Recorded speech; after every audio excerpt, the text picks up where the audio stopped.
அனைவருக்கும் வணக்கம். நான் உங்கள் சரவணன். இன்னைக்கு எம்பிபிஎஸ் பற்றியான ஒரு சின்ன அப்டேட்டு. நிறைய அப்டேட் கொடுக்கணும், டெய்லி ரிலேட்டடாக கேட்டுகிட்டே இருக்கிறோம். பட் நம்ம எந்த பேரண்ட் ஒரு டாபிக் ரிலேட்டடாக கேட்குறாங்களோ அதையே அன்னைக்கியோடைய கண்டென்ட்டாக மாற்றிக்கிறோம். ஸோ இன்றைக்கி ஒரு என்ஆர்ஐ லேப்ஸ் பற்றி லாஸ்ட்டாக ஒரு சில வீடியோ கொடுத்தோம். டாக்குமெண்ட்லாம் ப்ரிப்பேர் பண்ணி வச்சுக்கோங்க.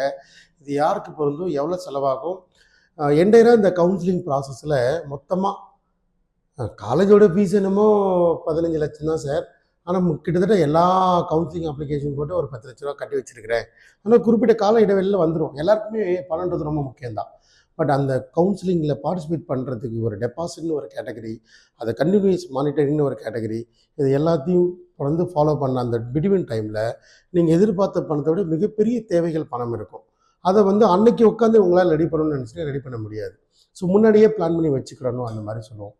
ப்ரிஃபரபிளி அந்த 150 மதிப்பெண் கீழே இருக்கிறவங்க, 200 மதிப்பெண் கீழே இருக்கிறவங்க, 250 மதிப்பெண் கீழே இருக்கிறவங்க, இவங்கெல்லாம் கொஞ்சம் அவேர்னஸாக இருக்கணுன்றதை விட உங்களுடைய ஸ்டாண்டிங் பொசிஷன் மற்றவங்களாம் சொல்கிறத நினச்சி நீங்களாம் நினச்சிட்டு எதுவும் இருக்க வேண்டாம்.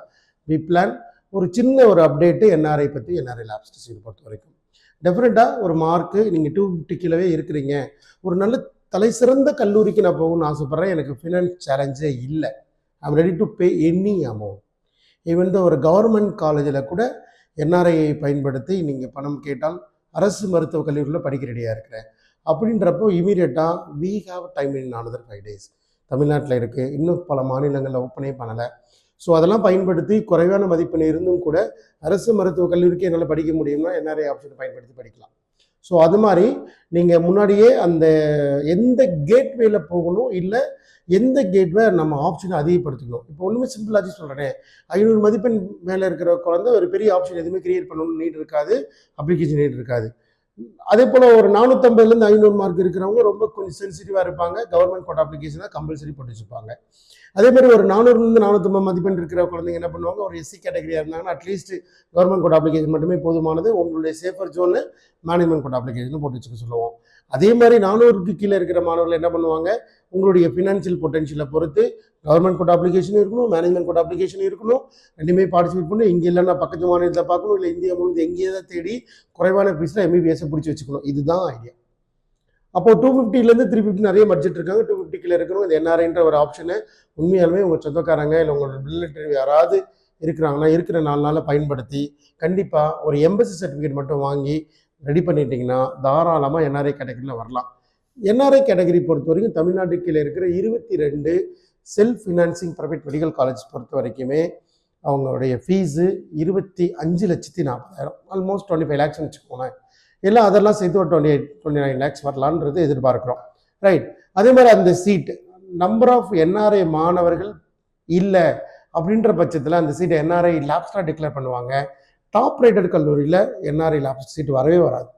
பிஜியாக இருக்கட்டும், கெமிஸ்ட்ரியாக இருக்கட்டும், வேலமலா இருக்கட்டும், திருச்சி எஸ்ஆர்எம், ஈவன் சென்னை பனிமலர், இதுக்கும் கூட கொஞ்சம் டிமாண்ட் ரொம்ப அதிகமாக இருக்கிறத நம்ம பார்க்குறோம். என்ஆர்ஐ மாணவர்கள் எடுத்துக்கிறாங்க அப்படின்றத பார்க்குறோம். ஸோ இந்த அளவுக்கு ஃபண்ட் ரெடி பண்ணிக்கணும். இன்னொரு மிகப்பெரிய ஃபண்டு ஃப்ளோ என்னென்ன அப்படின்னா, இதெல்லாம் ரெடி பண்ணி வச்சுக்கணும். ஈவன் அடுத்து டீம்டு யூனிவர்சிட்டியில் வர மாதிரி இருந்தால் அதுக்கு நீங்கள் ஒரு பெரிய தொகையை எடுத்து வச்சுக்கணும். ஃபஸ்ட் இயர் மட்டும் கொஞ்சம் பணம் அதிகம் கட்டிட்டு நெக்ஸ்ட் இயர்லாம் நான் கம்மியான ஃபீஸ் கட்டுங்க அப்படின்னு வாய்ப்பு கொடுத்துட்டா பரவாயில்லை, அதுக்கும் நம்ம ரெடி பண்ணுறோம். சரிங்களா? ஒரு என்ஆர்ஐ ஒரு 130 மதிப்பெண் இருக்கார், 140 மதிப்பெண் இருக்கார், டைரெக்டாக ஒரு மேனேஜ்மெண்ட் கோட்டாவில் டீம் யூனிவர்சிட்டியில் சீட் கிடச்சிக்குமா சார்னா கண்டிப்பாக அது தப்பே இல்லைங்க. ஜென்ரல் மேனேஜ்மெண்ட்டில் வாய்ப்பு இருக்கான்றதை பொறுத்திருந்து பார்க்கிறத விட ஐடியாலஜி கிரியேட் பண்ணி வச்சுக்கணும். அடுத்து என்ஆர்ஐன்றது ஒரு ட்ரம்ப் கார்டு, ஒரு பூஸ்டர் மாதிரி தான். அந்த ஆப்ஷனை அடுத்து எடுத்து வச்சுக்கிட்டோன்னா நம்ம இந்த கேமை விட்டு வெளியில் போகிறதுக்கான சூழ்நிலை வராது. எப்படி எம்பிபிஎஸோட அலாட்மெண்ட் என் குழந்தைக்குன்றதுல கேட்டுலேருந்து வெளியில் போகின்ற சூழ்நிலை வராது. எப்படியாவது நம்ம சீட்டை ஒன்று வாங்கிடலாம். அதுலேயும் சில கல்லூரிகள் ரொம்ப அதிகமாக பணம் வாங்குறாங்க, சில கல்லூரிகள் நமக்கு ஏற்ற மாதிரி கொஞ்சம் வாங்கி கொடுக்குறாங்க, சில கல்லூரிகள் சரி ஒரு கொஞ்சம் ஃபஸ்ட் இயர் மட்டும் கொஞ்சம் எக்ஸ்ட்ரா பணம் கட்டிட்டீங்க சார், இந்த என்ஆர்ஐ கேட்டகரியில் உள்ளே சீட்டை பிடிச்சிக்கோங்க, அந்த மாதிரிலாம் நிறைய வழி நடத்தி சீட்டை பிடிச்சிக்கிறோம். So be aware 200 mark below. இந்த ஃபண்டு ஃப்ளோ பற்றி ஒன்று சொல்லிடுறேன் கேட்டுக்கோங்க, ப்ராக்டிக்கல். அதுவும் இந்த இடைப்பட்ட இந்த 250 300 இந்த மாதிரி ரேஞ்சில் இருக்கிறவங்க ஒரு தமிழ்நாட்டு ஸ்டேட்டில் மேனேஜ்மெண்ட் கோட்டா பார்ட்டிசிபேட் பண்ணுறதுக்கு 1 லட்சம் கட்டணும். அது மட்டும் இல்லாமல் ஒரு 1 lakh கையில் எடுத்து வச்சுக்கணுமா, டீம்டு யூனிவர்சிட்டி ஒரு 2 lakh கட்டணும். ஒரு அலாட்மெண்ட் வாங்கிட்டா ஒரு 25 லட்சமோ 24 லட்சமோ கட்டணும். இப்போ எவ்வளோ ஆயிடுச்சு? 28 லட்சம் ஆயிடுச்சு. இதே மீன் டைம் பாண்டிச்சேரியில் கேட்டகரி பண்ணுறது அங்கே ஒரு 2 லட்சம் கட்டணும். அதே மீன் டைம் என்ன பண்ணுறீங்க? நான் உத்தரப்பிரதேச ஜார்க்கண்ட் கொண்டு போனால் அங்கே ஒரு 2 lakh டெபாசிட் பண்ணும். இந்த டெபாசிட்ன்ற ஒரு கேட்டகரியிலேயே ஒரு 10 லட்ச ரூபா பக்கம் தேவைப்படும். சரிங்களா? இது இல்லாமல் லாஸ்ட் ஸ்டே ரவுண்டு போகிற மாதிரி இருந்தால் ஸ்டேட் கவர்மெண்ட்டு ஒரு 5 லட்ச ரூபா பணம் கட்டுங்க, சென்ட்ரல் கவர்மெண்ட்டு ஒரு அடிஷ்னலாக ஒரு 3 லட்சம் பணம் கட்டுங்க. இந்த மாதிரி டெபாசிட்லே ப்ராசஸ் ஃப்ளோ இருக்கும்.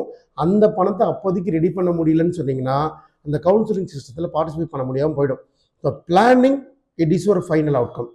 வித்தவுட் பிளானிங் நத்திங் அவுட்கம் வரவே வராது. ஸோ பிளானிங் இல்லைன்னா எதுவுமே நடக்காது.